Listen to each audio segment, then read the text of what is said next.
केरळला भेट द्याल तर मुन्नारला नक्की भेट द्या आणि मुन्नारला याल तर एराविकुलम नॅशनल पार्क पाहिलंच पाहिजे. एक तर हे मुन्नारपासून फक्त 7 किलोमीटर अंतरावर आहे आणि हे पार्क वर्ल्ड फेमस आहे ते त्याच्या सुंदर लँडस्केपसाठी आणि विलुप्त होत चाललेल्या निलगिरी तारसाठी. फक्त एवढं लक्षात ठेवा, हे पार्क मंगळवारी व फेब्रुवारी ते मार्च असे 2 महिने बंद असतं.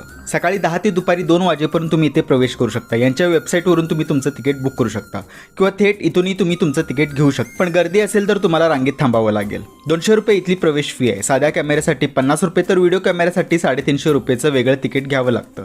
इथून 4 किलोमीटर तुम्ही त्यांच्या बसने प्रवास करता. ही छोटीशी बस जर्नी एवढी भारी वाटते कारण दुतर्फा चहाचे मळे आणि वेस्टर्न घाटची उंच शिखरे फक्त पाहतच राहावीशी वाटतात. बसमधून उतरल्यानंतर पुढे वन साईड 1200 मीटर चालत फिरायचं असतं. तत्पूर्वी इथे तपासणी होते. खाऊ पिऊ इथून पुढे तुम्ही घेऊन नाही जाऊ शकत. नागमोडी वळणाने चालताना कुठेही तुमची डोंगरातल्या बोकडांशी भेट होऊ शकते. नाहीतर इथला निसर्ग तुम्ही इतका एन्जॉय करत असता की पैसा वसूल होत असतो.